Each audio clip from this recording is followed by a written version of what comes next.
Esta es la línea de tiempo del Génesis, un libro lleno de historias extrañas, incluso bizarras. Pero estos eventos, que parecen estar desconectados entre sí, esconden un patrón secreto sobre Dios que las religiones prefieren ocultar para mantener el control.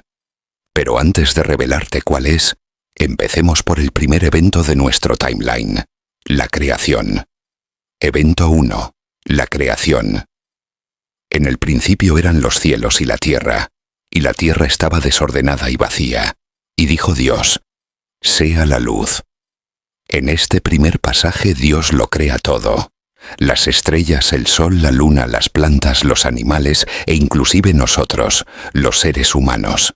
Ahora bien, hoy muchos ateos se burlan de que Génesis afirma que Dios creó todo en 6 días y descansó al séptimo. La ciencia muestra que todo lo que vemos hoy tardó millones de años en formarse. Pero hay un detalle que suele pasarse por alto. Cuando hablamos de día más pensamos en 24 horas, el tiempo que tarda la Tierra en girar alrededor de su eje o que tarda el Sol en volver a salir. El problema es que el Sol fue creado recién al tercer día, según la Biblia.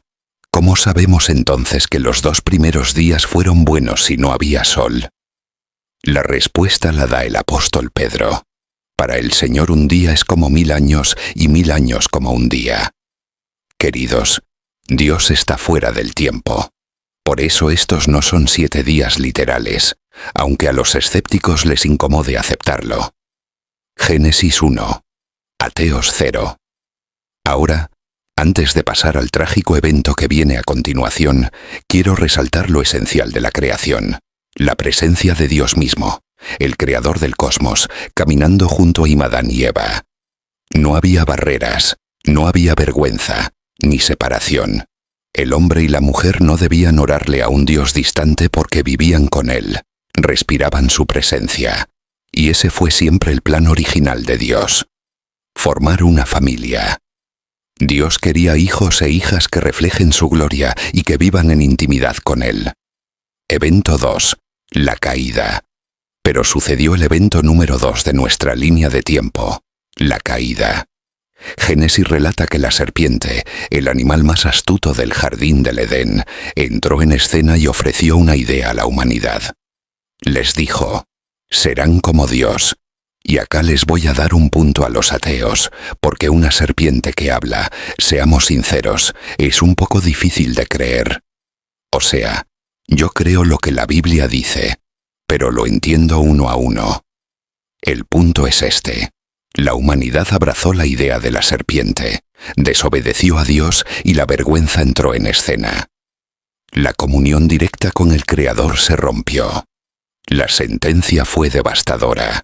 Adán y Eva fueron expulsados del jardín y un querubín con una espada de fuego fue puesto para cuidar la entrada. Génesis 1. Ateos. La idea de Dios de tener una gran familia se rompió y la humanidad fue destituida de su gloria. Pero ese primer paso lejos del Creador solo trajo más oscuridad, porque el Señor Dios los había puesto a cargo de la creación y al decidir alejarse de Él, no solo ellos sufrirían, sino toda la tierra. Evento 3. Caín y Abel. Pasemos ahora al siguiente evento en nuestra línea de tiempo. Caín y Abel. Todos hemos escuchado el relato de Caín y Abel, el primer asesinato de la historia. Hermano contra hermano, la envidia, los celos, la ira. El pecado que entró en el jardín ahora corría por las venas de la raza humana como un veneno. ¿Y cuál fue el castigo de Caín?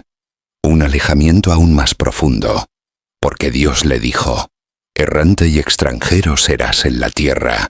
Ya no solo estaba fuera del jardín, sino que ahora estaba perdido por el mundo, huyendo, incapaz de echar raíces.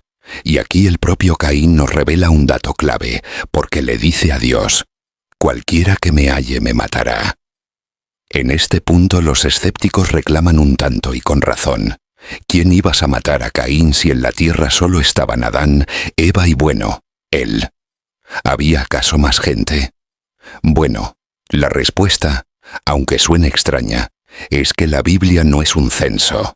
Se enfoca en las genealogías clave. Adán y Eva, que vivieron cientos de años según Génesis, no solo tuvieron 2 hijos. Dice la palabra que engendraron hijos e hijas en plural, por lo que Caín probablemente tomó como esposa a una de sus hermanas o sobrinas, algo que no era un problema en los albores de la humanidad, puesto que había un código genético puro. Así que sí, había más gente. Acepto igual que es una respuesta súper rara, así que les cedo el punto. Génesis 1. Ateos 2. Pero volviendo a lo importante, ante el miedo de Caín, ante esta sensación de que alguien lo va a matar, Dios hace algo inesperado. En lugar de dejarlo a suerte, le pone una marca. No sabemos qué era esa marca, pero sí para qué servía. Era una señal de protección, una extraña misericordia del Creador sobre el primer asesino. ¿Y qué es lo que hace Caín con esta especie de segunda oportunidad? Bueno, en lugar de arrepentirse, hace todo lo contrario. Dios lo condena a ser un errante y él, en su rebeldía, se asienta y funda la primera ciudad de la historia. Es el primer intento de la humanidad de construir su propio paraíso al margen de Dios, un sistema que se oponía directamente al plan divino. Hasta ahora hemos visto un jardín perdido, un asesinato, un exilio y ahora una ciudad rebelde. Yo sé, parecen historias extrañas y desconectadas, pero quédate conmigo porque más adelante te revelaré cómo cada uno de estos eventos es parte de un patrón oculto que le da sentido a todo. La humanidad parecía estar en caída libre y estaba a punto de tocar el fondo. Evento 4. Matusalén y las vidas superlongas. Pero antes de llegar tenemos que hablar de un factor clave que solemos pasar por alto. Matusalén. Después de Caín, la humanidad se multiplicó y al leer las genealogías de Génesis nos encontramos con un detalle que no sé a vos, pero a mí me voló la cabeza. Las edades. La Biblia nos relata que había gente que vivía 800 y hasta 900 años. Récord lo tiene un hombre llamado Matusalén, que vivió 969 años.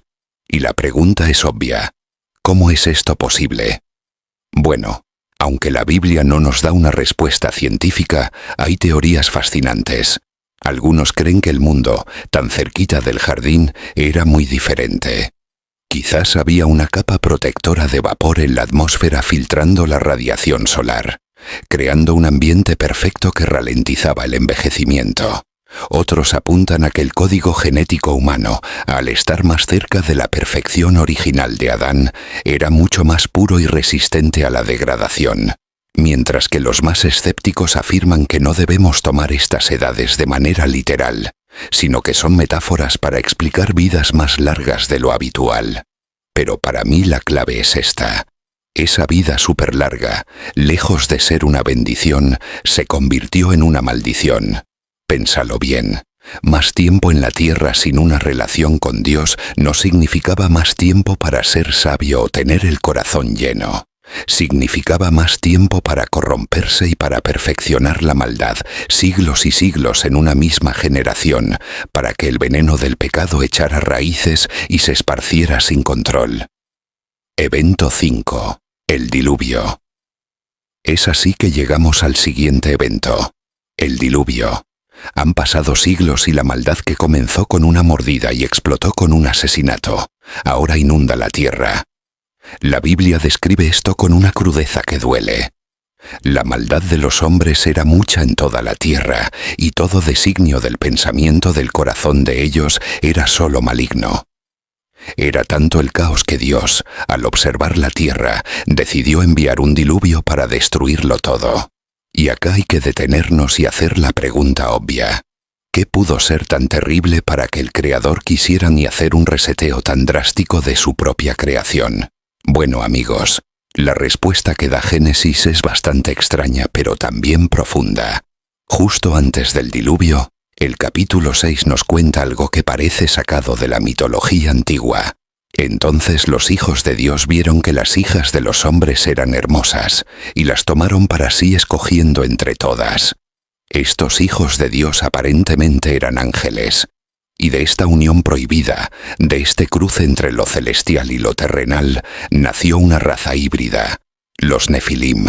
La Biblia los describe como los valientes que desde la antigüedad fueron varones de renombre.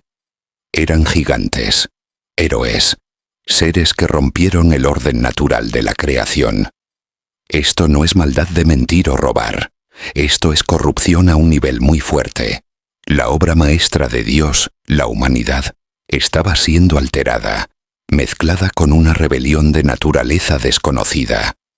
El resultado fue un mundo que la Biblia resume en esta frase: la tierra se corrompió y estaba llena de violencia. Y a su propio Creador le dolió en el corazón. Sí, escuchaste bien. Le dolió en el corazón haber hecho al hombre.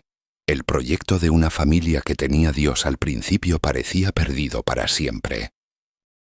Pero en medio de este juicio radical sucede algo. Dios encuentra un hombre, Noé, para preservar la vida y comenzar de nuevo.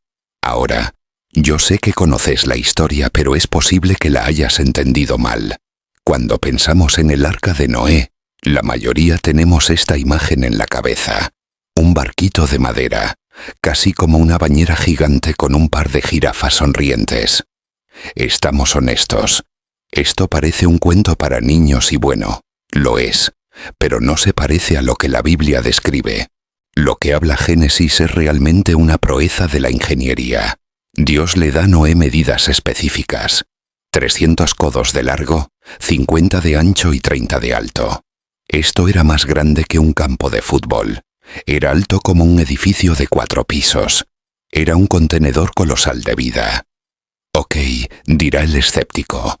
Esto es muy grande, impresionante. Pero ¿qué prueba tenemos de que haya existido? ¿Dónde está esta arca?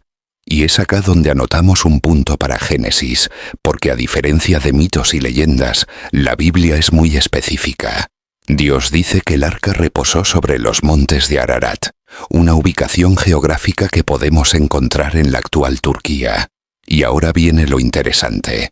Durante décadas ha habido expediciones, testimonios de pilotos y anomalías detectadas por satélites en esta misma zona que hablan las claras de una especie de barco enorme enterrado en las montañas. Y aunque nadie tiene una foto de esta arca, es tan preciso lo que relata Génesis y son tan impresionantes los hallazgos actuales que esto es más que un simple mito. Génesis 2. Ateos 2. El diluvio fue un reinicio, amigos. Noé y su familia sobrevivieron mientras el resto pereció.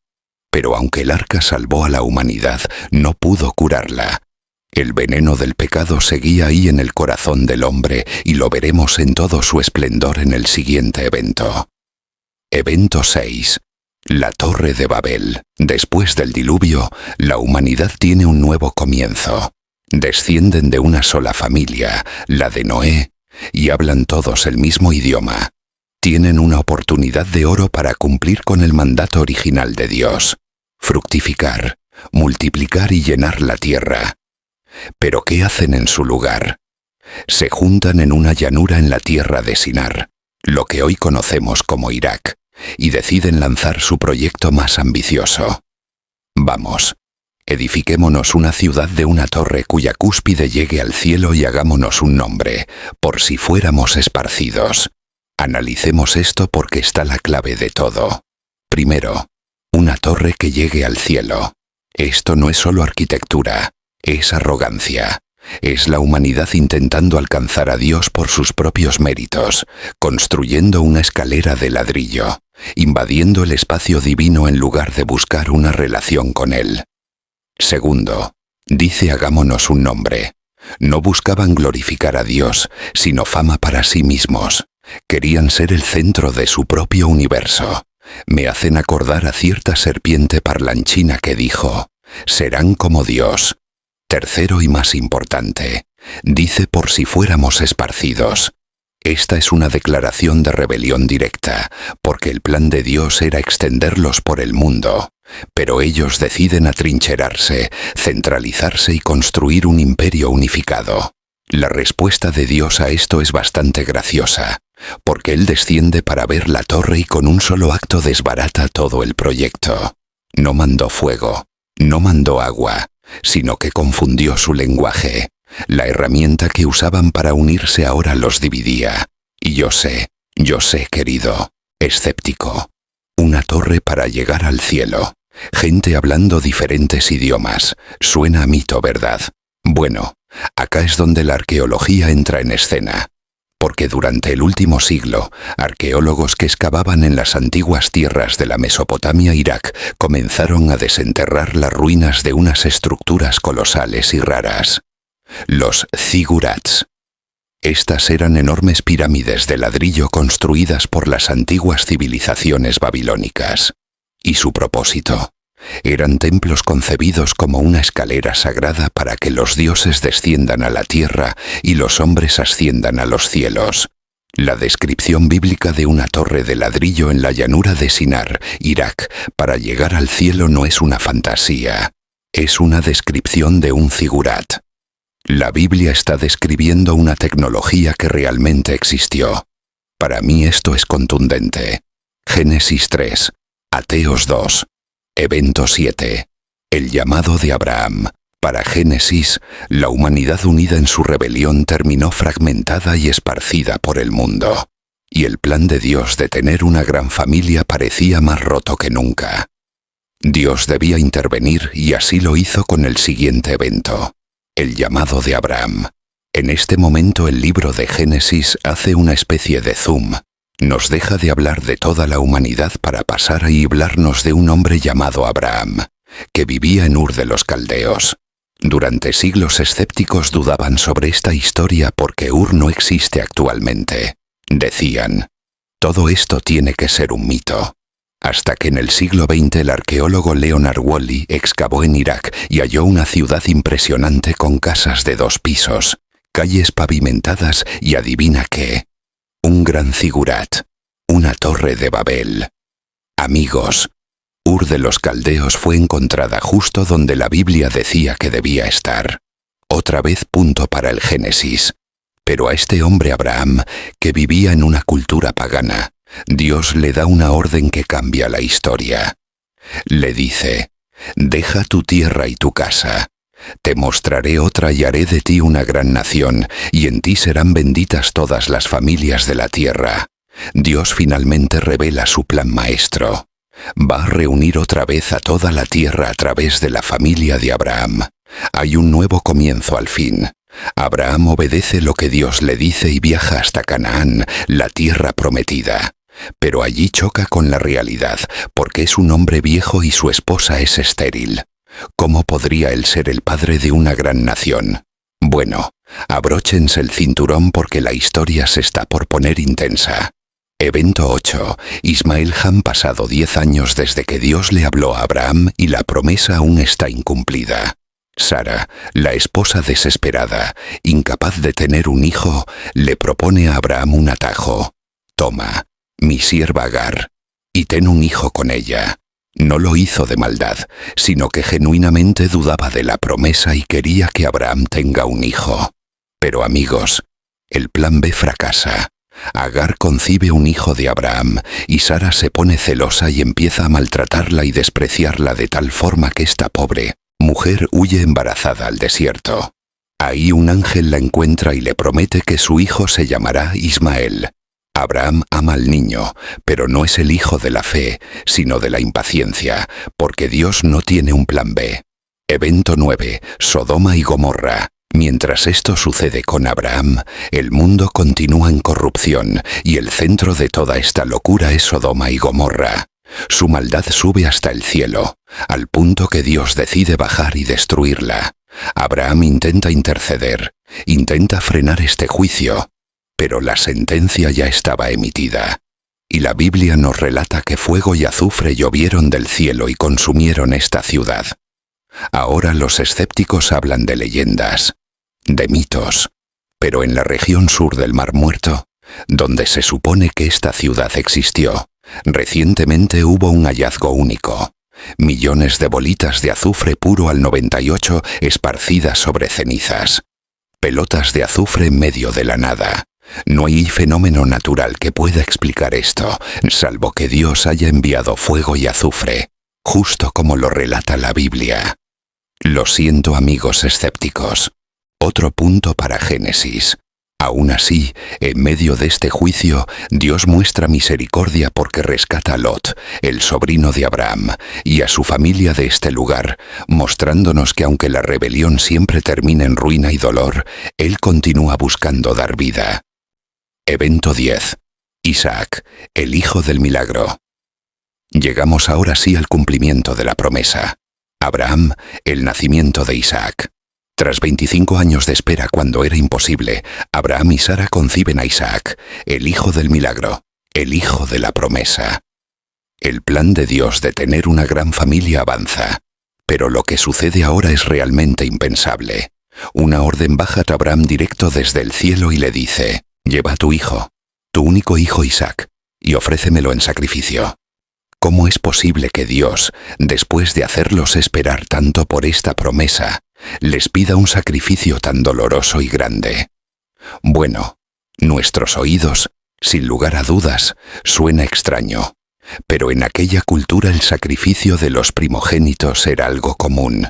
A dioses paganos continuamente se les ofrendaban humanos, por lo que Abraham, con dolor en su corazón, decide obedecer. Sube a la montaña, construye un altar, ata vivo a su hijo y levanta el cuchillo. Y justo ahí, en ese momento de tensión, y hay que hacer una pausa porque lo que está pasando en esta montaña es mucho más que una prueba de fe, es una profecía. En el último instante la voz de un ángel detiene el cuchillo. Abraham ve un carnero atrapado por los cuernos en un arbusto. Dios le dice que tome al animal y se lo sacrifique a él, perdonándole la vida a su hijo. Con este acto, Dios sembró una lección revolucionaria. Yo soy el que provee el sacrificio, no el que lo exige de tus manos. El sustituto, el inocente muriendo para salvar al que estaba condenado. Esto es un eco, una sombra de lo que en otra colina, otro padre y otro hijo harían en 2000 años en el futuro. Y acá hay un detalle muy interesante. Dios le ordenó a Abraham hacer este sacrificio en el monte Moria, que es, escucha bien, el mismo lugar donde el rey Salomón construyó después el templo de Jerusalén. Génesis 4. Ateos 2. Evento 11. La guerra fraterna. Con la promesa en marcha pasamos ahora al siguiente evento en nuestra línea de tiempo. La guerra fraterna. Isaac se casa con Rebeca y conciben gemelos. Pero empieza a suceder algo extraño en su vientre. Los bebés pelean entre sí. Al nacer, el conflicto se hace visible. Esaú, el primero, se vuelve un hombre de campo, impulsivo, favorito de su padre Isaac. Jacob, el segundo, nace agarrado del talón de su hermano y se vuelve un hombre tranquilo, calculador, el favorito de mamá. La familia que Dios había elegido para conectar a la humanidad con Él estaba ahora dividida por favoritismos. Pero acá hay dos cosas en juego, la primogenitura y la bendición. A Esaú la primogenitura le importa tan poco que se la vende a Jacob por un plato de lentejas. Desprecia su herencia por una gratificación instantánea. Pero la bendición es algo diferente. Es el manto espiritual de Abraham. Es la continuidad de la promesa. Años después, Isaac, viejo y ciego en su lecho de muerte, se prepara para pasarle este manto a Esaú. Pero Rebeca y Jacob orquestan un engaño. Jacob se cubre con piel de cabrito, se pone la ropa de su hermano y se presenta ante su padre ciego. El engaño funciona e Isaac le da a Jacob la bendición que correspondía a Esaú. Cuando Esaú lo descubre, jura matar a su hermano. Y Jacob, el nuevo portador de la promesa, debe huir. Se convierte entonces en un fugitivo, exiliado de la tierra prometida. La vida de Jacob entra en una espiral de lucha y sufrimiento. Debe trabajar años para poder conseguir su familia, su esposa. Debe huir de su hermano y sufrir grandemente. Pero hay una escena que cambia toda su vida. Una noche previa a su reencontrarse con su hermano Esaú después de tantos años de huir, lucha con un misterioso varón hasta el amanecer. En una escena clave, él le dice a este misterioso varón que lo bendiga. De hecho, le dice: no te voy a dejar hasta que me bendigas. Y el hombre, luego de herirlo en la cadera, le da un nuevo nombre: Israel, el que lucha con Dios.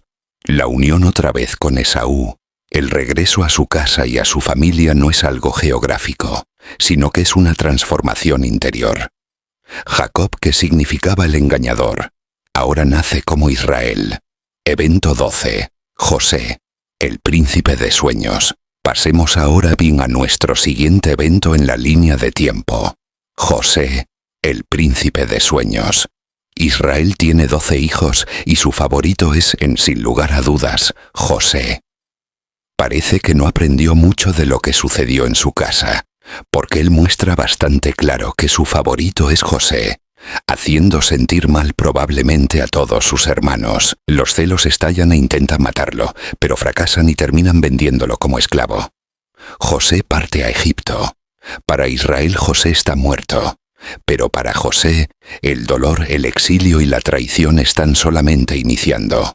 Aún así, el hilo de la promesa, el plan de Dios de tener una familia no se corta, porque los años pasan y Jehová Dios estaba con José. Esto lo puedes leer una y otra vez en el libro de Génesis. Dios le da su gracia y José pasa de ser un esclavo de bajo rango a ser gobernador de Egipto. La historia es increíble y te recomiendo firmemente que leas Génesis para estudiarla. Ahora puede que los ateos digan: «Che, si un esclavo hebreo llegó a ser tan poderoso, ¿dónde están los registros históricos? ¿No deberíamos haber visto un jeroglífico de él? ¿No debería haber algún rastro?» Bueno, la verdad es que no hay demasiado, así que les voy a dar un punto a los ateos. Génesis 4. Ateos 3. Pero porque me están avisando que cuando los historiadores observan la historia encuentran una ventana de tiempo que encaja con este relato: el período de los Hicsos. Más tarde los egipcios nativos borraron sistemáticamente los registros de estos gobernantes extranjeros. Así que aunque no tenemos el nombre de José en piedra, tenemos el escenario histórico para explicar el ascenso de un gobernante extranjero y una excelente razón para explicar por qué no hay registros sobre él. Por esa increíble coherencia, vamos a anular el último punto. Lo siento, escépticos. Génesis 5. Ateos 3. Una gran hambruna lleva a los hermanos de José a Egipto, quienes se reencuentran con él, pero no lo reconocen. Tras pruebas que exponen sus corazones, José se revela y los perdona. Ustedes pensaron mal contra mí, pero Dios usó todo para bien. José salva a su familia del hambre y los trae a vivir a Egipto. En esa tierra extraña, Dios vuelve a ser casa para los suyos. Ya en su lecho de muerte, Israel bendice a sus 12 hijos y anuncia que de ellos descendería un rey capaz de unir a todos los pueblos. Así termina Génesis con Israel y José enterrados en una tierra extranjera. El código oculto. Casa y exilio. Ahora, yo te prometí que iban a revelarte un patrón escondido en esta línea de tiempo, y eso es exactamente lo que voy a mí hacer. El código oculto que incomoda a los religiosos es este: casa y exilio. Este es el patrón que agrupa todos los eventos de este libro. Casa representa la presencia de Dios, la comunión, la pertenencia en Él. Es el estado original del Edén. Es el arca en medio del diluvio. Es la promesa susurrada a Abraham. Es la presencia de Dios con José en la cárcel. Es un estado de cercanía que siempre es iniciado por Él, porque Él nos quiere llevar a su presencia. Él quiere una gran familia. Exilio, en cambio, es la separación, la distancia, la huida. Es el resultado de la caída. Es la marca de Caín. Es Babel. Es el engaño de Jacob. Es la traición de los hermanos de José. Es el camino que la humanidad elige una y otra vez, que la separa de Dios. La verdad revelada. Génesis no es un libro con eventos random. Es la historia del deseo incansable de Dios de traernos de vuelta a casa y nuestra tendencia humana a elegir el exilio. Ese es el secreto, amigos. No somos nosotros quienes tenemos que hacer sacrificios para acercarnos a Dios. Él se está acercando a nosotros. Constantemente lo hace. Génesis nos deja con un ataúd en Egipto, no como un final, sino como una pregunta abierta, anhelando un Salvador que nos saque de allí y nos lleve de vuelta a casa. El puente hacia Apocalipsis, pero la historia no termina aquí.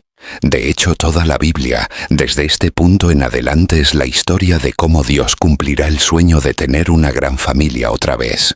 Y si el primer libro de la Biblia te dejó con preguntas, créeme que el último te va a dar muchas respuestas. Porque en Apocalipsis se revela cómo Dios restaurará todas las cosas, destruirá el exilio para siempre y finalmente traerá a su familia a una casa eterna. Pero si las historias de Génesis son raras, las profecías de Apocalipsis lo son aún más. Por eso también las ordenamos en una línea de tiempo.